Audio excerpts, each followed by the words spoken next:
Please, don't try what you're about to see at home. We're what you would call experts.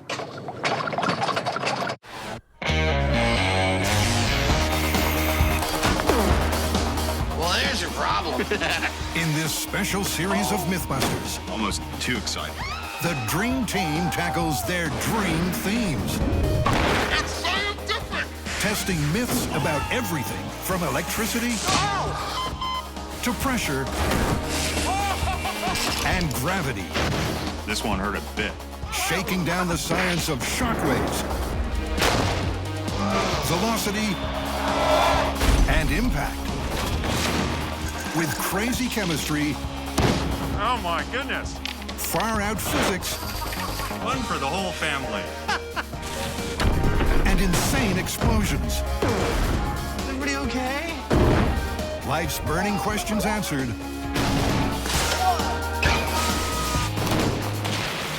On MythBusters, there's your problem. This episode, it's a feeding frenzy as we tackle 3 cuisine-related myths Spit bucket. featuring salsa, chicken, That's not chicken. and onions. But dry your eyes, because after that, we'll plunge into the far less toothsome world of hygiene Oh, man, this stuff is rank. Yep. to test myths about the 5-second rule, double dipping, and what's the safest way to sneeze. I look like a vampire. First, can you salsa your way out of prison? All right, big guy, what do we got going on now? Well, in 1996, Mexican prisoner Juan Lopez managed to escape his cell by dissolving the bars of his cell room window with salsa from his jailhouse dinners. Wow, do you think that's even possible?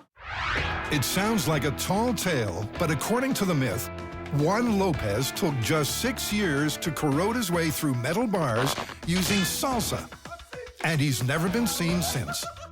Now, in the myth of this spicy escape, the guys have to build their own Mexican prison, and they'll have just 4 months to bust out of it using salsa. Soon, a stone wall will a prison make. Great! With the lockup taking shape, it's now time to select their condiment of choice.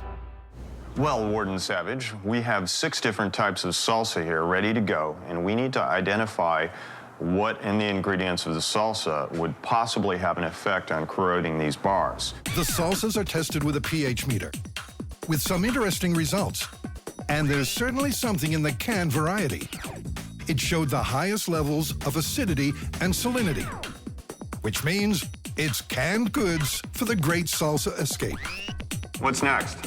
Well, Jamie, these last 2 windows with bars in them are so that you and I can devise a way to perhaps get through these bars and out of this prison faster than Juan Lopez using only salsa.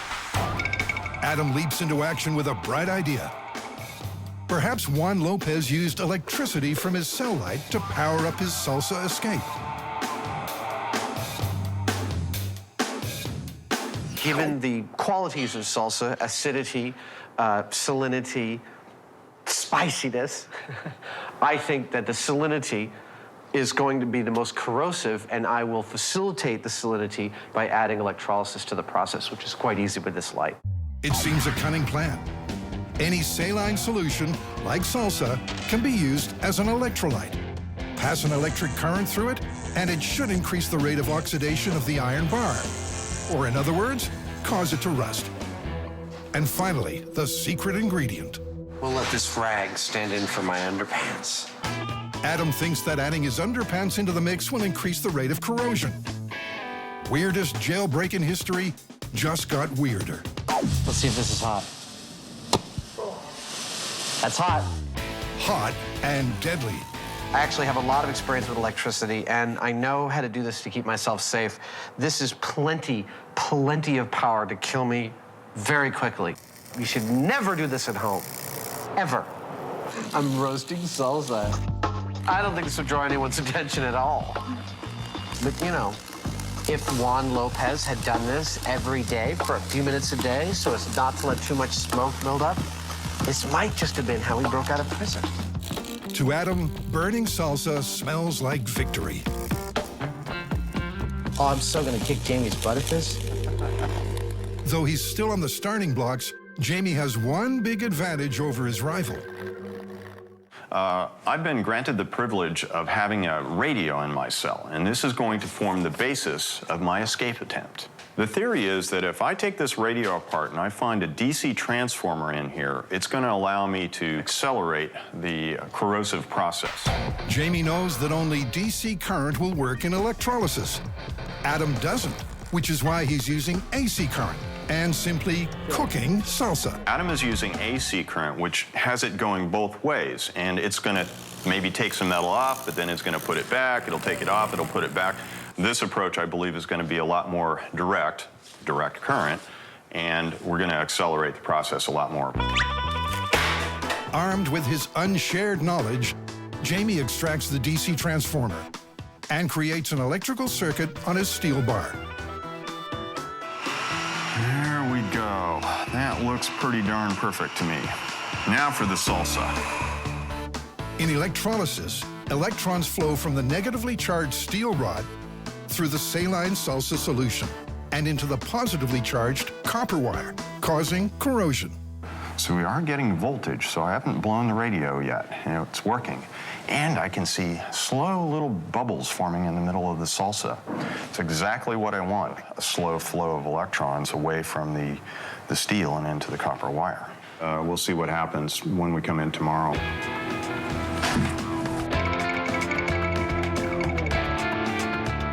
What is this? This is a radio. How'd you get a bloody radio? I was good. The warden let me have a radio. What did you do? To listen to music in my cell, to entertain myself. What does it look like? Well, it looks like I'm getting some serious pitting there. I think I'll be through it in about a week. Oh, man. How are you doing on yours? Are you getting any pitting? No, none at all. It's been a slow burn at the Mexican prison. But on day 26, the great salsa escape really heats up. For almost a month, Adam has been passing AC current through salsa to corrode his iron bar. Good morning, dearies. Would you like a little food? Oh, yeah. Oh, you love that, huh? I have to believe I'm doing something with this. There's a serious amount of power going on. Meanwhile, Jamie has been using DC current and salsa to aid oxidation. A quick check on progress shows that Adam's going nowhere fast. Oh, God, this stuff smells rank. It looks kind of like poo. Doesn't look like I'm getting much of anything, does it? If anything, it's getting thicker.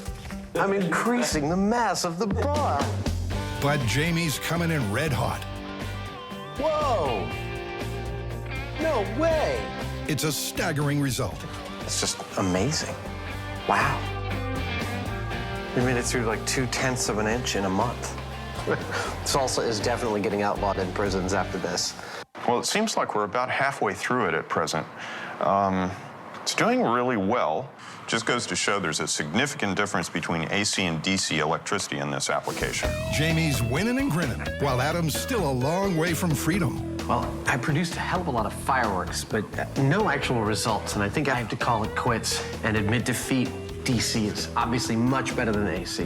And now, after 4 months of failure, Adam's out of the race. So, are you ready to do a final check and see if Juan Lopez could have possibly broken out of prison using salsa? Incredibly, the Mythbuster with a mustache is only a whisker away from freedom. Dude, that is radical.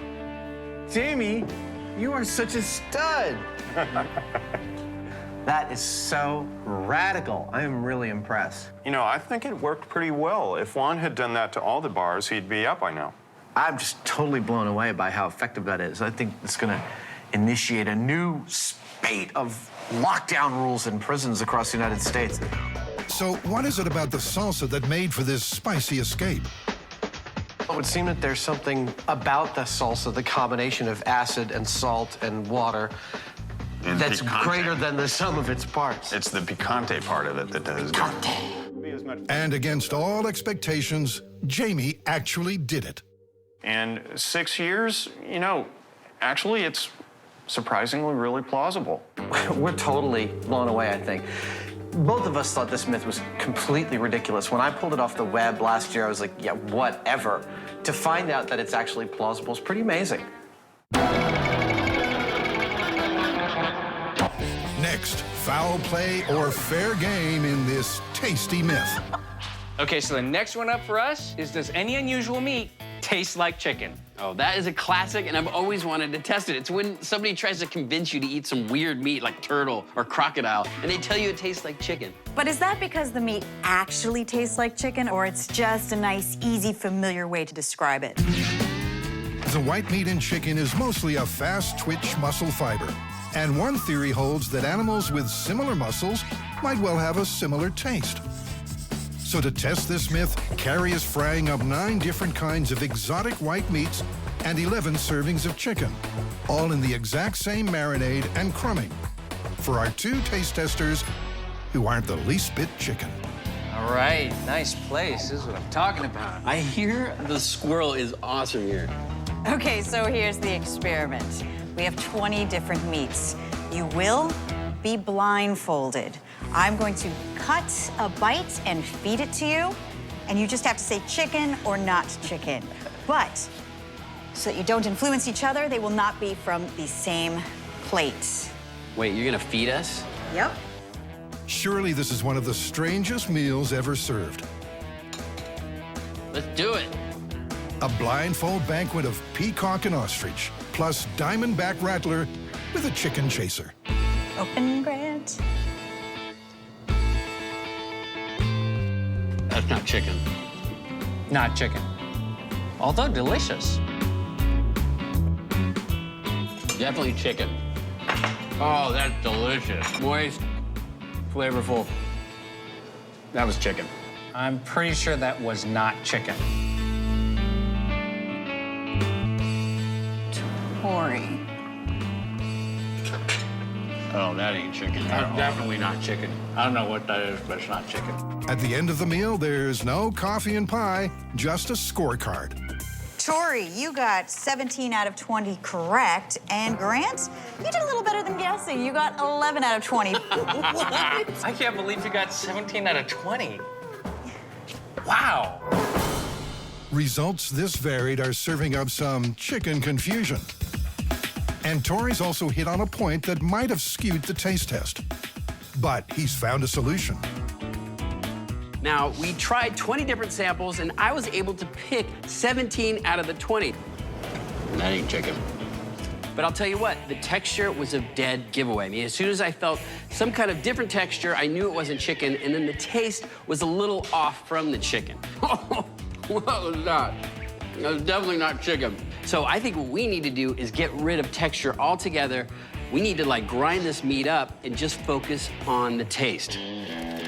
Yep, for test 2, it's back to basics. And this time there's no spices and no discernible texture. All right. Okay. We're going to grind up all the meats, make them into patties, prepare them all the same way, feed them the samples again, and come up with a conclusion for this myth. So now we're focusing solely on taste alone. Am I gonna be able to taste the difference between chicken and not chicken? What we're looking for this to be busted is that we score very high, that we can tell exactly what is and is not chicken. And if we can't tell, well, then it's confirmed, and it does taste like chicken. But with no marinade or crumb coating, some of these exotic edibles might prove hard to swallow. Tori? You know, I find being blindfolded enhances the flavor of the meat.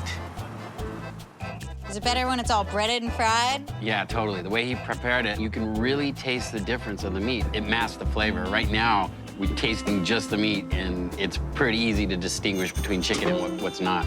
Spit bucket. This time, just 8 of the 20 dishes are actually chicken. Ah, that's not chicken. This ain't chicken. Oh. That was definitely not chicken. Peacock.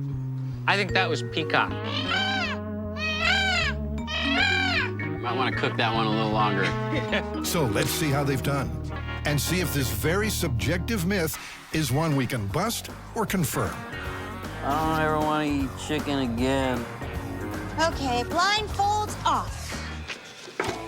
Wow, that was an experience. Look at all the different colors. It's my first barbecue with the spit buckets for sure. You ready for the results? Yeah. Yeah, sure. Okay, Tori, you got 18 out of 20, and Grant, you got 19 out of 20, which makes this myth busted. Totally busted. I mean, with this test, without all that seasoning, it was so easy to tell the difference between chicken and what wasn't chicken. Yeah, I mean, it was really, really clear. There are some things that immediately I was like, nope, not chicken. All right, well, this myth is busted. Totally busted. So much meat. You did eat a lot of food this week. Oh, I think I'm gonna have to loosen up my belt. Yeah, pants feel a little tight.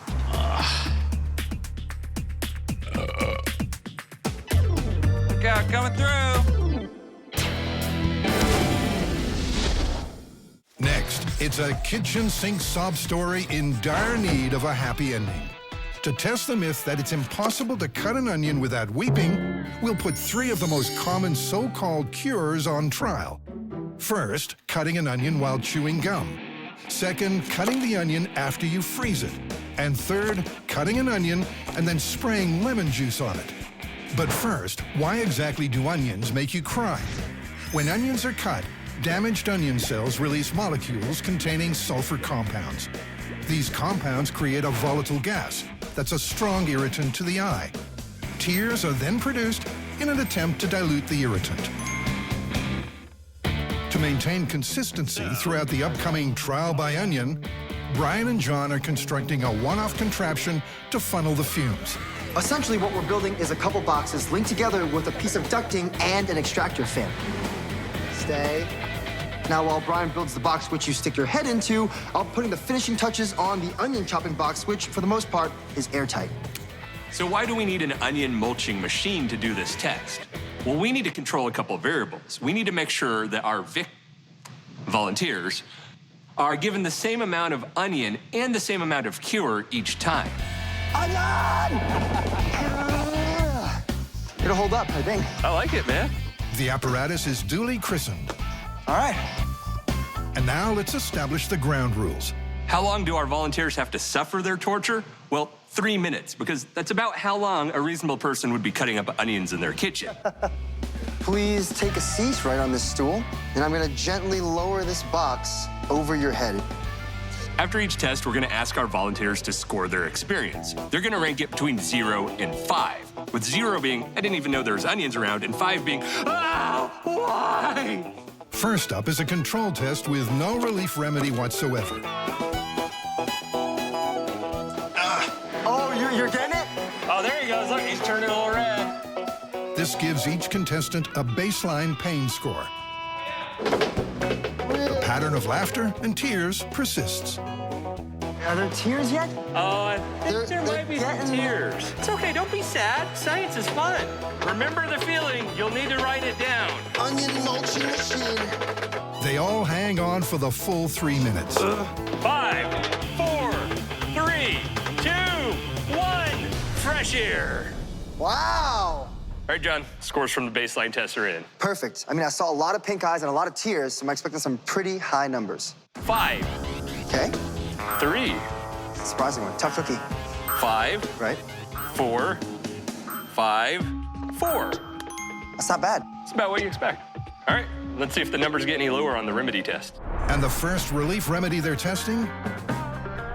Chewing gum. The idea is that when you chew gum, it forces you to breathe through your mouth, which causes less irritation to the lacrimal glands, which are responsible for creating tears. Less irritation, less tears. Welcome back. Ready for another rodeo? Wait. I'm gonna offer you some gum, as much as you'd like. What are you trying to say? Let's do it. Fans on! Don't stop chewing. Josh here rated his control test discomfort at the maximum number of 5. So he's hoping for some improvement. How you holding up? Doing good. You guys are evil. Like halfway between crying and laughing. It's called onion madness. All right, we're at the halfway point. How you doing? All right. You burning? Oh, yeah. Oh, yeah. Oh, you are? Oh, wow. Straight to twitchy eyes. Not helping. Was that not helping?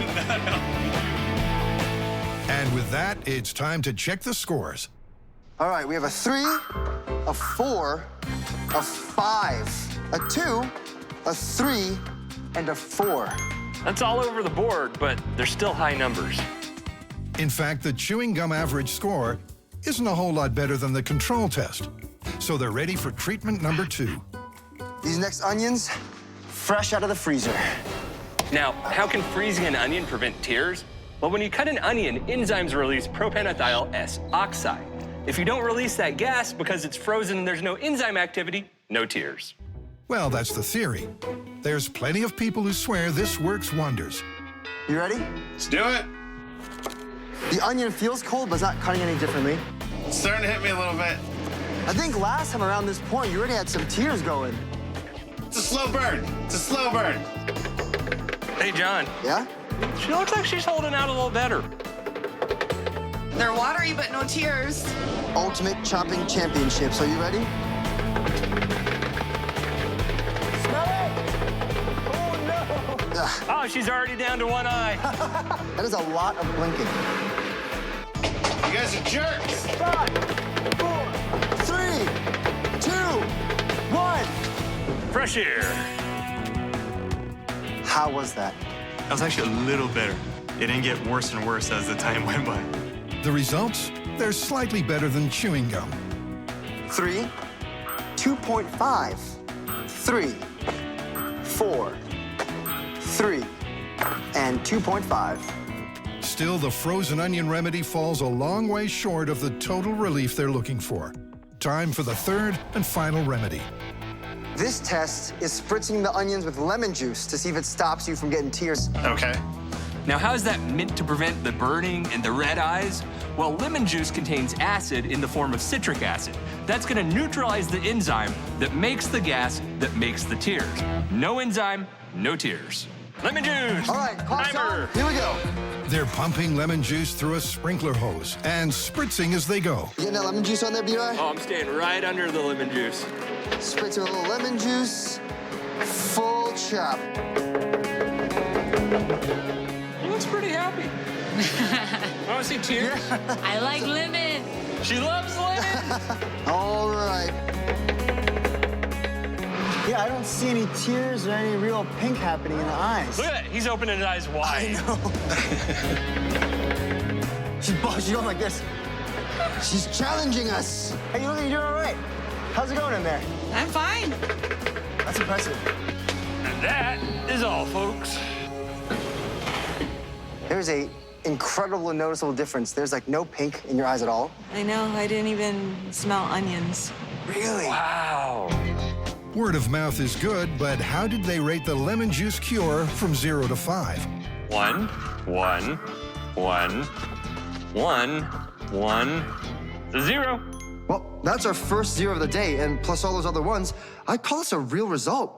Well, these numbers are significantly lower than the control, so I'd say lemon juice had to have an effect. I mean, freezing onions and chewing gum, not so much, but lemon juice, I'd have to say that's plausible. Me too. Chewing gum and frozen onions are busted, but lemon juice is definitely plausible. Food remains on the menu for some of our next myths as we serve up the much less appetizing theme of hygiene. It's science. We'll be looking at double dipping and safety sneezing later. First, are we being fooled by the 5-second rule? The rule is if you drop a piece of food on the floor and retrieve it within 5 seconds, it won't have actually gathered any bacteria or viruses from the floor, and it's okay to eat it. And really, it's almost always, you have to say 5-second rule before you pop that cookie in your mouth. What surface surprises will the MythBusters workshop floor show under the microscope? Oh, I picked it up after like 3 seconds. Would you eat it? But I wouldn't eat it just because you've handled it. To make things easier, we've gotten some contact plates, which have a growth medium inside them that can grow either bacteria or fungi, which can produce really harmful toxins. And the first thing we're gonna do is take those and see what the distribution of fungi and bacteria is on your kitchen floor. Gloves. Adam and Jamie don't want to contaminate their samples, so they don gloves and masks. So I'm gonna grab one of these plates here. In line with the myth, each contact plate will get 5 seconds exposure to different sections of floor. If the floor is contaminated, the plates will show it. Go.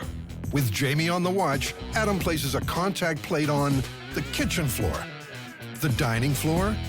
You know, now we get to find out definitively just how clean your shop is. It's a shop. What do you want?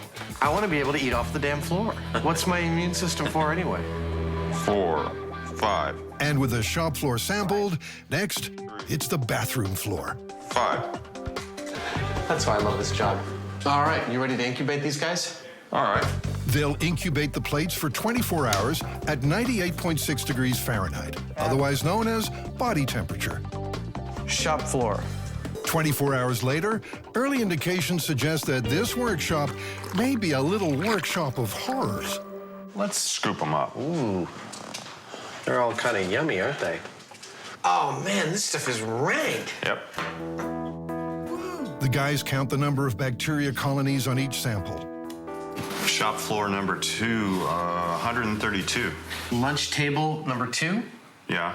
26 colonies. Adam's like a kid with a new chemistry set. I love having bacteriological test stuff.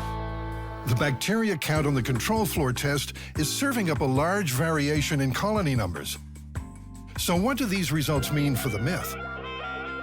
On all of these figures, there's sometimes a very wide variability between two spots we chose that were side by side. I mean, we might not end up testing the 5-second rule here. We might end up testing where you happen to drop the piece of food. For an even playing field that will boil it down to time, not surface, the guys will make a uniformly filthy piece of floor. That way, when they drop food on it, they should get consistent contamination. Oh, I see some pans. We have some tiles. Final floor tiles. We have beef broth. Ooh. And we have some pans. For some reason, whenever I see these things, I have the desire to smash them on my head. You ready? Yeah. See if I can get a perfect face print. So the plan is that once we get these trimmed down to fit in pans, we're going to pour beef broth. What's beef broth? Let me help you out, Jamie. They add the beef broth to the tiles and leave it to fester for 5 days. Fast forward to our uniformly filthy, festered tiles. What, 5 days now? They smell really, really bad. Yeah, I know. Let's get them out, hang them up, and dry them off and see if we can use them today.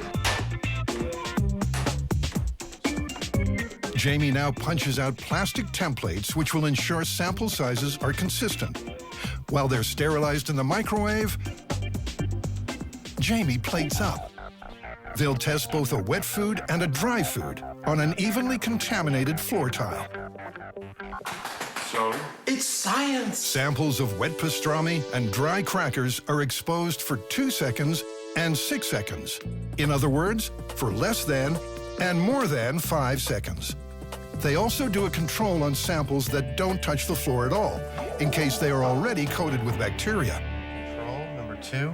I know I love building big things and blowing stuff up, but this is also super, super fun. Okay, fishing out a new one. He doesn't care. And go. Down. Down. And the bulk of our MythBusters bacteriology test is done. Cool. The meat and cracker samples will now go into the incubator for 24 hours. Can't wait to find out what happens. Now fully incubated, the samples are ready to be counted. This is supposed to be our definitive test of the 5-second rule. What do you think is actually going to happen? I don't think there's going to be any significant difference. I tend to agree with you that there's not going to be a significant difference between 2 seconds and 6 seconds. But shall we start counting? The results show that all the food did pick up bacteria from the floor tile. 21, For cracker, 2 seconds. But the wet pastrami picked up more than the dry crackers. 322 for meat, 6 seconds. On the crucial question of time, the results were less definitive, with no conclusive distinctions between the 2-second and 6-second samples. So does that mean that it's better to eat crackers that have been dropped on the floor than pastrami that's been dropped on the floor? Well, not exactly, but it does mean that if there is something harmful there on the floor, the odds are the pastrami is more likely to pick it up. But what about the 5-second rule? Was there a difference between the samples dropped for 2 seconds and the samples dropped for 6 seconds? Well, as far as I can tell, time didn't seem to be a factor because all the samples seemed to show about the same amount of contamination no matter how long they sat on the floor. But I'm not ready to put this one to rest just yet. I think we have one more test to do. It's not really about the food and it's not really about the floor, it's about the time.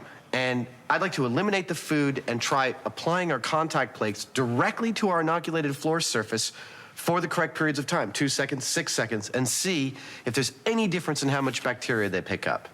I think that makes sense. It's removing all the other variables. A final experiment to see if this myth really can stand the test of time. By leaving out the food, they eliminate every variable, except the crucial one, time. 5, 6. Well, in another 24 hours, we're going to know the answer to the age-old question Of the 5-second rule. Load me up. 24 hours later, Adam and Jamie collect the colonies for counting. If there's any truth to the 5-second rule, the 2-second plate should have far less bacteria than the 6-second ones. Whoa. Wow, that's, Dude. 2-second exposure is huge. The colony count is so massive as to be uncountable, but it looks identical for both.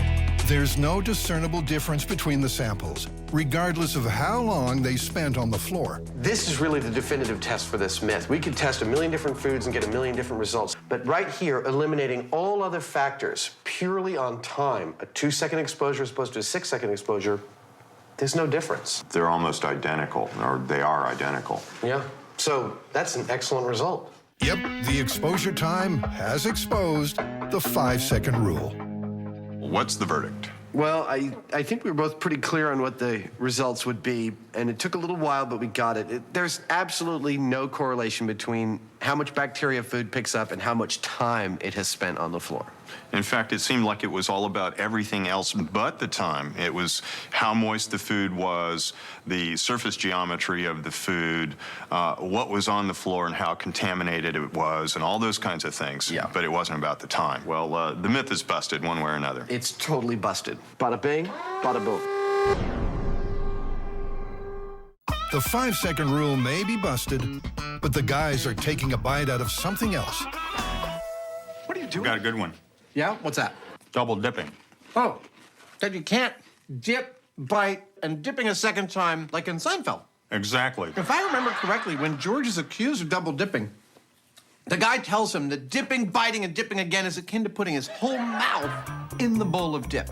In terms of transferring cooties. That sounds tasty. The theory is that double dipping transfers microbes from your mouth into the dip, and then to other people. But can the germs inside your mouth really hitch a ride on your chip of choice? So, what's your plan on this one? Well, we got some chips, we got some dip, and I think it's time to bring back our old friends, the Petri dishes. So, we'll do a control, we'll do double dipping, and then we're gonna put our whole mouths in the bowl. We'll get separate bowls. You want separate bowls? Yeah. Okay. Separate bowls it is. And with the soy agar Petri dishes primed for bacterial growth, it's time to double dip for science. We've got 2 kinds of dip, a cream-based dip, a salsa-based dip, and a bowl full of chips. Let me tell you how we're gonna do this experiment. First, before we touch anything, we're going to stick a swab in each of these kinds of dips and put them on an agar plate and try and culture them. That's our control. Then, we're gonna double dip in these dips. We're gonna dip, bite, dip again. Once we've done that, we're gonna culture them again and see if we've added any bacteria. But the story includes a third wrinkle in which the guy says that double dipping is like putting your whole mouth into the bowl. So we're gonna do that. We're gonna take as much of the dip in our mouths as possible. It's gonna be really gross. We're gonna spit it back out and we're gonna culture it one last time and see if that's equivalent to double dipping. You want some paper towels for your mustache? I'll worry about that, thanks. With each MythBusters swabbing the 3 experiments, they're ready to incubate. Perfect. It's right around 98 degrees. So we want it right about the same as the human body, huh? Yeah, for roughly a day. We'll come back tomorrow and check it out. Okay. And time's up for the breeding bacteria. The biohazards are ready for their close-up. But there's a problem. That's the control, and there's already bacteria in the salsa. They check all the salsa-only controls, and everyone tells the same story.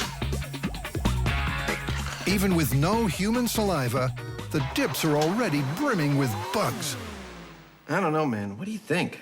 Means I'm more afraid of the salsa than I am of the bacteria that's come off of double dipping or our mouths. There's just so much noise from the salsa itself. I mean, we're trying to do a bacteriological test with a medium that already has a lot of bacteria in it. Yeah, you can't see the forest for the trees. Clearly, we are going to need to do this test again and remove some variables. Yep, thanks to the masses of microbes, this first test is ruined. The boys are going to need a plan B with precautions.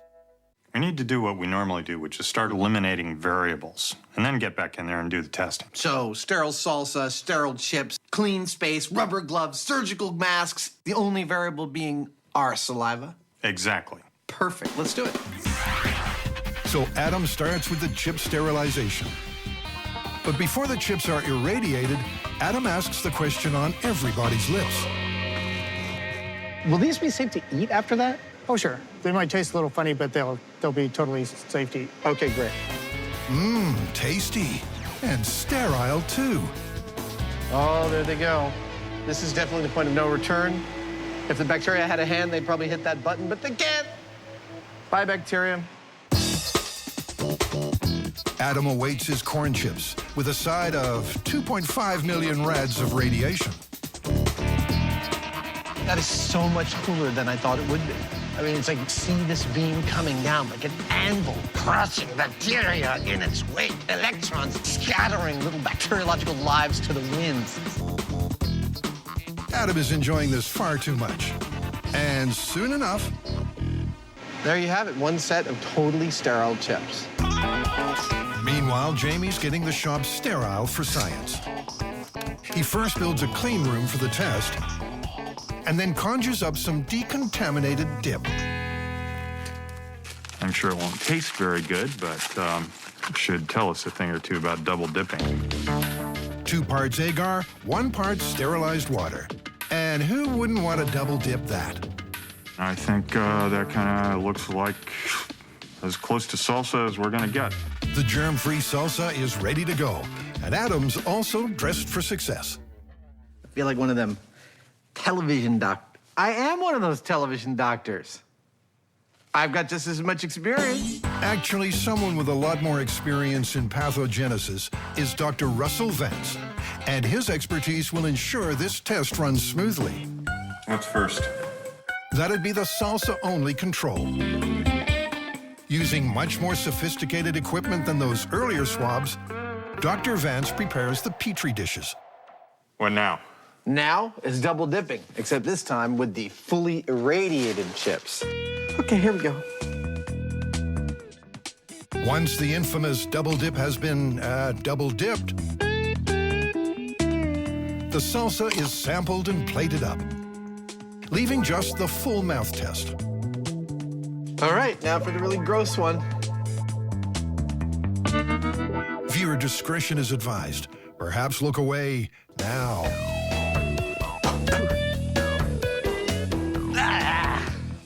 It's almost worse watching you do it than doing it myself. Thank goodness that part of the experiment is over. Dr. Vance plates the full mouth test, and they join the double-dipped and control plates in the incubator. Thanks, Dr. Vance. Now we wait.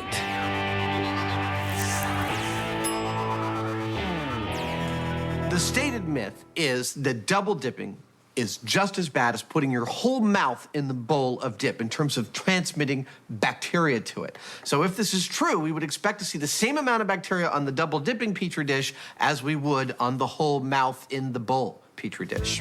Here we go. This is my control. It's clean. Here's your control. It's clean. Just what we expected to see. That's a clean start, meaning Jamie's salsa was bacteria-free. So from here on in, any microbes can only be from their saliva. Here is my double dipping. Maybe one? There's one bacterial colony. And for Jamie? Maybe 3 or 4 or so. But how does that compare with the whole mouth results? Lots. Tons! Check out yours. Also lots. About the same. Well, I guess that tells the whole story, doesn't it? It tells the entire story that we set out to tell. And that's a double whammy for double dipping. Now, in our control, we had no bacteria show up. In double dipping, we only had a few bacteria show up. And in the whole mouth test, we had lots of bacteria show up. So double dipping is nowhere near as bad as putting your whole mouth in. That's all there is to it. To be clear, double dipping can transfer germs and definitely should be avoided. But the myth that it's just as bad as regurgitating dip is busted. And now the boys are sneezing up the science for the best bless you behavior. That's what this rig is set up to test. Jamie and I will wear white suits, like I'm wearing now, and stand here at the apex, and we will sneeze. Of course, our mouths will be filled with colored liquid. We're going to try and prevent the spread of that sneeze with 3 different methods. 1, open hand. Achoo! 2, into the elbow. Achoo! And 3, something no gentleman should be without, a handkerchief. Achoo! We're gonna be looking at our suits and on the floor to see which one works the best. And first up, for our connoisseurs of colds, is the hand over mouth technique. All right. Sneezing into the open hand. I'm predicting this is going to be kind of a horror show. Adam takes a swig of colored liquid and a sniff of pepper to set off the sneeze. That's one. Yeah. Oh, there's another one coming. For each technique, they unleash a sample of 3 sneezes. Oh, it looks horrible, doesn't it? I look like a vampire. Ah! And Dracula's sneeze spread really flies the distance. I see spots up to 8 feet away, dude. Yeah, it did spread quite a lot, but there's a lot of markings here. So I'd say single hand, not so good. Yeah, not so good. The hand over sneeze under speed looks even worse. With his hand directly in front of the oncoming sneeze, Adam can't begin to contain the explosion. Now, I'm pretty clear that sneezing into your hand is meant as a courtesy to those around you to keep from spreading your germs onto them. And as far as I can see, it's quite effective at doing exactly the opposite. I noticed there's almost no red dye on me at all and loads all around me. If I was on a subway, I'm Typhoid Mary. With the hand getting the thumbs down, can the elbow technique do any better? To find out, it's over to Jamie, and he'll be sneezing in green.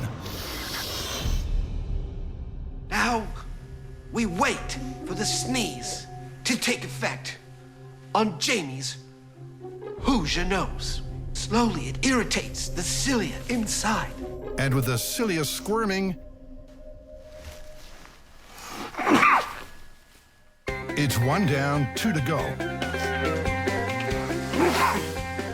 I think I'm starting to like this stuff. 3 sneezes. Awesome. The results of the elbow technique are nothing to sneeze at. Yeah, I see only 2 droplets and 1 on your shoe, and let's look at your elbow here. That's totally localized to you, man. And you know what? It's all on my arm and not on my hand, so I'm not as likely to spread it around. Yeah, doubly effective. Hands down, the elbow is a highly effective technique, with virtually the entire sneeze contained on each of Jamie's sneezes. But can the humble Hanky do better still? To find out, it's back to Adam. And for this final test, he's sneezing out blue. Here we go. Oh. Oh.